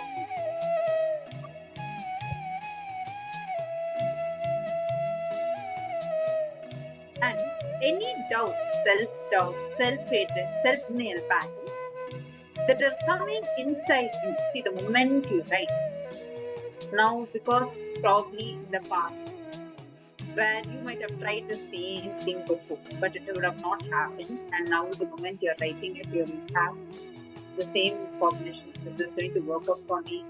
I have already tried it before. What if this does not manifest into reality? Like this, many incompletions might erupt inside. Am I right? When we write, we want to manifest a particular reality that you're writing down, saying this is the particular thing I want to manifest. Then there is a possibility that you are having these self-doubt, self-hatred, self-denial patterns inside. Now, those self-doubt, self-hatred, self-denial patterns, the incompletions that you might be carrying, we're going to sit and pen that so profoundly, Swamiji, you gave how your inner space, because it is directly connected to the Mahakasha, it has the power, the ability to be able to manifest any reality that you want, whatever you want. And one of the most beautiful statement that Swamiji revealed, you can create space, you can manifest that space, but when incompletion happens, do not think again the same space will work the same way. You need to complete it, only then it will work. Like Swamiji, this is a very, very important thing, because sometimes we create space for something. Some things would have worked in our life. We may wonder, it worked before, it is not like I've not manifested, but what is different that now it's not working? The interference of incompletion disrupts the space that you create. It's like when your internet connection gets disrupted, it disrupts many activities that you do. Same way, when you again connect back, you have to refresh it, you have to complete it. It's the exact same thing you need to do for manifesting space. You need to complete your space. You need to complete the incompletions that are coming up in your inner space for you to manifest the reality that you want. This is a very, very beautiful truth that Swamiji has revealed. How many of you are understanding this? How many of you are clicking with this? Can I request each of you to share? Ma Purushananda, Ma Shni Gujadur, and Ma Kerin Shvenadarajan. Pranaya, I request every one of you to please post. Okay, Ma Purushananda is saying, yes, it is making sense, you're understanding. See, if you catch this, your inner space is directly connected to the external reality you manifest. All the good, bad, right, wrong, best, worst, everything is a result of your inner space. What you create inside of you, you manifest that externally. That influences the external reality that you have in front of you. And now the best part of it all is when you manifest, when you declare completion, when you experience that state and alter your inner space, you directly change the external space. So now, listen, all of us are going to be creating space of what we want to manifest. So now you all have written down what you want to manifest clearly. Write it down elaborately. I do see some of you posting in the chat. I request everyone else also to take a few minutes and post it here, share it here in the chat. And the next step, sit intensely, visualize for whatever you want it to happen. I'll give you a simple example. Let's say you have a strong intention that you want to become a serving infinite.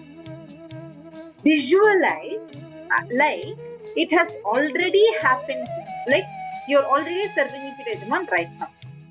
Visualize that that reality that you're waiting for it to happen has already become a reality. Visualize it. Bring that visualization, what you want it to happen in the future, bring that to the present. Bringing your future possibility into the present is called as the creation of space, the space creation. So sit now, visualize that intensely. Go on visualizing, visualizing, visualizing clearly to the dot. Like for example, let's say you want to reduce weight. Clearly visualize yourself as if you're already fit.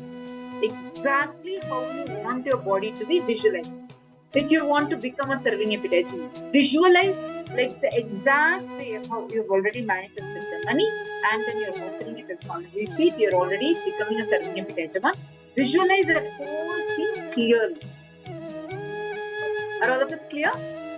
Now, as you are visualizing this, if any incompletion is coming up in you, for example, when you are visualizing, let's say that you're having some kind of a self-doubt coming inside of you. If you had some kind of a doubt, Shawnaya, do not worry. I'll repeat again. Sit and do it now. This is a very powerful, very, very powerful science that Swamiji has given to us. See, post here in the chat, what is that reality that you would like to manifest? Choose any one reality and post in the chat here, what is that reality you would like to manifest? And starting from that, like write it in detail and sit and visualize that. Bring that future possibility. This is only space creation. Bringing that future possibility to present and visualizing like it has already happened. Close your eyes, clearly visualize this. That's why it's so important that you write it down first, then you can visualize it. And do not change. Once you've written down one goal, first finish space creation for that. If you have multiple goals, first choose one, write down that one, and you create space for that one, then you can go into the next phase. First, let's finish process, just choose one reality and do this. Then, while you're visualizing, if you have any self-doubt, self-hatred, any such incompletions, frictions that are coming up in your inner space, write down those incompletions. Please take a few minutes and pen them down. And consciously complete with each one of these. This is a few minutes process. We are going to give you all a few minutes. Sit and intensely do this process. Are all of this clear? Any doubts? Anyone has any doubts? Feel free to post here and ask if you have any questions. Ma Ashini and Ma Grazina Maria, Ma Soumya Prabhala, Ma Sally Chen, Ma Yogananda Guru Prasadini, Ma Purushananda, Sean here, and many others that are here in different Zooms, Ma Deborah. I request every one of you sit now, intensely create that space for whatever reality you want to manifest. Sit and visualize now. Please start the process. Create this space, and any incompletion coming up in you when you are creating this space, start writing that down. Complete with each one. Take one by one. Do not get like a feeling of frustration or giving up. Do not go into that zone. Just sit with those incompletions. If they're coming up, complete with. How to do this completion process? You're going to be going back to when you had that feeling first. The earliest time when this feeling started in you. And you're going to go back to that intelligence of yours and sit and relive the whole thing in your inner self. Ready? Please sit. Let us begin now. It's a very powerful process.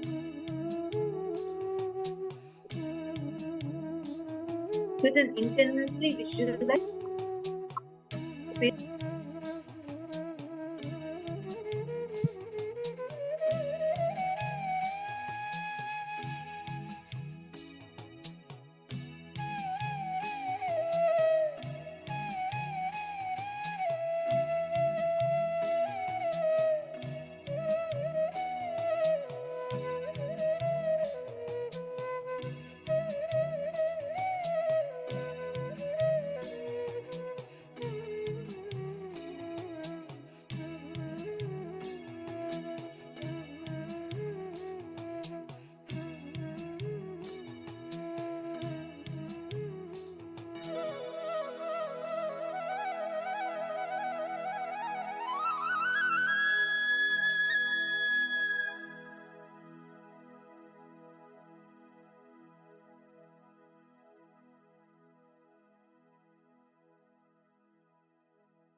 Yes.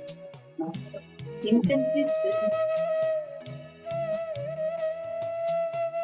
At any point, even if something is coming as an obstacle for you in your space, sit consciously, bring completion to each one of those parts. Understand you have the ability to manifest whatever you want. Your space, your inner space is powerful, capable for anything. And think one most important thing that you need to remember as you do this process is as and when incompletion comes up in you, like you may start creating space, and as you start working on it, as and when the incompletion comes up in you, complete, it is okay. Again and again, if 10 times it comes up in you, 11th time, again complete. The process of completion is very powerful. What you need to remember the most in the Shaunaya and Ma Grazina Maria and Ma Saumya, every one of you that are here, I want to request each of you, choose one reality and do this process end to end for that one reality, because this literally changes the way how you manifest things in your life. If you understand this one truth, and if you understand this science, and if you grasp how exactly you need to manifest one reality, easily you'll be able to manifest any reality you want to manifest in life. You'll have the science for it. You will understand the science experientially. I see a question. Ma Purushananda is asking a question about how to complete with this doubt. Like, does it mean reliving the pain of the doubt? No. Listen carefully. Now, many times would have faced a lot of incompletions inside of you. The same feeling, fear, or doubt that you're having now would have been replayed inside you multiple times earlier. Go back to the earliest incident from when that pain, when this doubt started in you. Go to that, and I'll give you a simple example. Let's say that you feel you're not too sure about if you are going to be successful in this endeavor. You want to start something, you have the desire, but you're not sure if you will be successful. This doubt, look into, see where is this doubt to be. Maybe you'll remember the time when you took something and you didn't fulfill. Go back to that. Then you trace back and see, when did this feeling first start with you? Maybe somewhere when you were younger, and how you attempted something, you failed in it, how you felt at that time. People laughing at you, or people not being with you, you didn't have friends, you were being excluded, whatever situation it is. Go to that memory, that incident, trace an incident, whichever you remember. Do not bother if that's the first or last. Don't go. Just go to it and relive the whole spirit happiness, like it's happening in the present. Just relive. The moment you relive that whole incident, just leave your system, you will feel so complete. And once you're complete, recreate the space once again, declare powerfully, and understand, do not underestimate the power your space has. Why do you think in all our Puranas, every single breakthrough, people meditate, go on tapas. They don't go and go for conquering, or do not go for a war if they want to achieve something. Instead, you see in every Purana, all our ancestors, they'll go sit under a tree, meditate for years together. Bhagirath wanted to bring Ganga from Satyaloka to planet Earth. What did he do? He went on a purpose to become king, to rule the three worlds, for everything. They go and do tapas. Sit, create the space, intensely create your inner space. Just visualize. You will have the ability to 3D print your reality. This is the power of your inner space. I request all the participants to now continue creating the space. Once you're completed, just sit and recreate the space once again. Visualize intensely as if that whole reality has already manifested for you. Start the process.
relax. Hope all of you have done the process.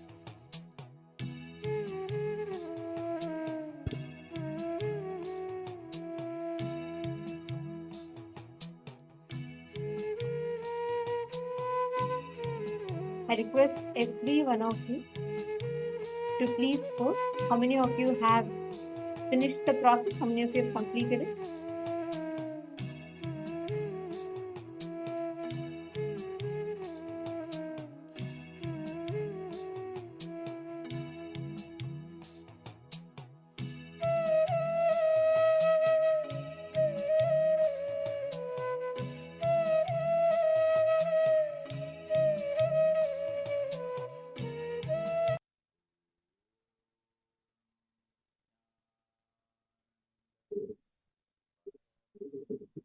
Okay, Shawnee, I'm reading your message. See, Swamiji beautifully tells something. Swamiji tells, anything that makes you excited for life, makes you wealthy, anything, like you put Nithyananda Yoga, Puja, and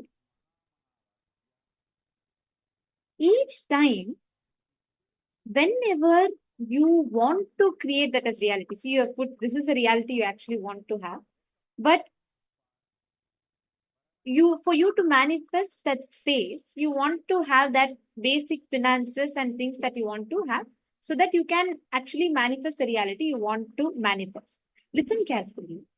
First thing, even the concept, the problem is right now, you're separating the two things. You are thinking the base for you to earn money versus the reality that you want to manifest is something too. And you feel like there's a gap, which you need the money for basically, so that you can achieve the reality you want. See, I'm not telling in terms of how you can manifest, whether you can manifest with whatever reality you want to manifest. Can you manifest all the basic security for your life? Let's keep all those practical discussions aside, practical aspects. First, let's address your fundamental cognition, because listen carefully. The way you see life, the kind of possibilities that open up for you changes based on the perception you carry about life. I am not saying that you have to stop going for your job, stop taking any of this and sit and meditate and manifest wealth. I'm not saying that. But what I am saying is, if you strongly cognize that sitting under the tree and meditating will generate wealth, it will generate wealth for you. The possibilities will open up. What I am actually addressing is, Aya, right now, if you can complete with the cognition, there is some kind of an incompletion or some kind of a cognition that you carry, which is kind of making money a struggle for you, and which makes you feel like the reality that you want to manifest versus what you're living. There's a gap. If you can complete with that and start changing your lifestyle, start changing the cognitions that you carry. I'm not talking about external actions, internal, the space, the softwares that you are operating with. If you change that, definitely the possibilities, Swamiji calls it a brain fog, where our brain does not process the existing possibilities because of our incompletion or because of a certain pattern incompletion that we carry in our inner space. I'm going to request you, Shawnaya, this season, attend fully, because what we're going to learn further will change your reality. Today, just a few more sessions later, you're going to be learning about how to not get stuck in life.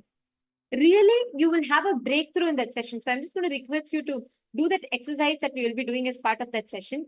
The way you look at life, how you see the possibilities that reality opens up for you will definitely change in that session. Okay, Aya?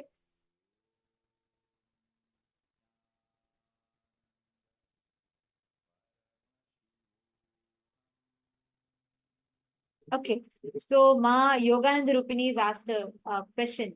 You have posted, you feel like you're not really getting to the point of the origin of the incompletion. How do you do it?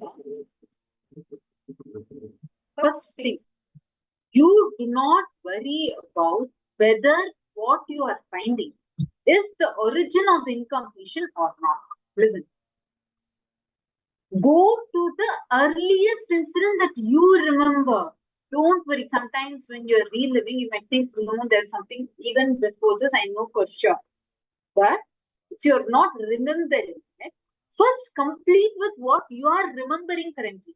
Maybe, for example, you might not remember the first time when you had that feeling. See, this is not a type of issue. For example, now you might be facing relationship issue. But maybe when you were young, it was not the relationship issue that gave you the same feeling. Right now, when you identify an incompletion, it should not be based on what type of situation you are in. Rather, what is the feeling, the impact that it is having in your inner space? What do you feel inside? You're feeling the exact cognition you're experiencing in you. That is the incompletion you need to identify. So once you catch that incompletion, which is there inside of you, go back to the first time when you had this feeling. The first time, as far as you remember, the earliest incident, as far as that you remember. Actually, that's why Swamiji never uses the word first time. Swamiji usually says earliest instant that you remember, because you have whatever is in your memory. So let's say something that happened maybe when you were 10 years old, for example. See? To the extent that you remember, actually you should start writing it down, because at the top of your head, you will not remember it in detail. Only when you write it down, the whole completion process actually happens. Write that down and relive that incident in your inner space. Then suddenly, you might remember something that happened slightly earlier than that. Then go to that incident and complete. Only after you relive and relieve yourself from a certain completion, the previous memories will open up. So sit, do not worry about finding that exact point. You focus only on you experiencing the completion. If there's another incident that happened earlier, it itself will surface up inside. Are you understanding, no? Hope I answered your question. And all of you understand, the more and more you start manifesting powers, powerful cognitions, the base, many of the incompletions which you are not able to exactly point out and get to, will start automatically breaking free. You will not anymore be stuck with it. When you start manifesting the powers, when you start manifesting higher powers, powerful cognitions, you will start having breakthroughs in all the other aspects as well. So now we're all going to be entering into the power manifestation. And today we are going to be manifesting the power to be able to experience oneness with the 5 elements.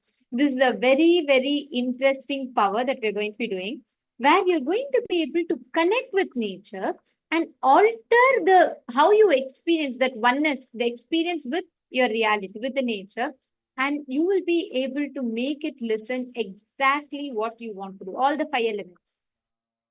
There's something very interesting. Swamiji tells, when you connect, like for example, if you're looking at fire, just by your will, you commanding, you can make the fire light up or go off just by your will. It is possible that science exists.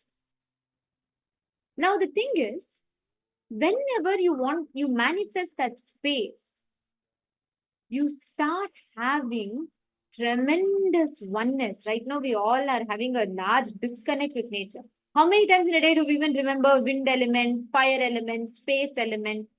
It's like we take it for granted, right? When Swamiji beautifully explains, when you start connecting in oneness, when you become friendly with nature, all the secrets, powers of nature becomes accessible to you, like your ability to bring rain, your ability to connect with nature and alter what you want it to do.